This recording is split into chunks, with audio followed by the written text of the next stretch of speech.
दीप प्रज्वलन या सुंदरशा कार्यक्रमाला सुरुवात झालेली आहे।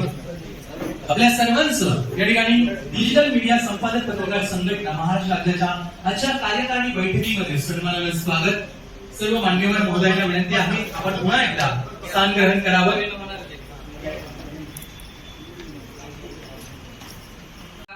भोसले सर आहेत, सावंत सर आहेत आणि त्यांच्या सोबत आलेले सर्व राज्यातील आणि जिल्ह्यातील आणि पिंपरी चिंचवड शहरातील सर्व पदाधिकाऱ्यांचं मी या ठिकाणी स्वागत करतो। खरं तर थोडा कार्यक्रमाला उशीर झालेला आहे आणि सगळेच पत्रकार आहेत, त्यामुळे पत्रकारांना ऐकून घेण्याची मानसिकता खूप कमी असते, फास्ट करतो आपण। पण एक प्रास्ताविक मध्ये बोलण्याचं एक सांगतो, बापू यावेळेस आपण कोरोनाचा काळ पाहिला, त्यावेळी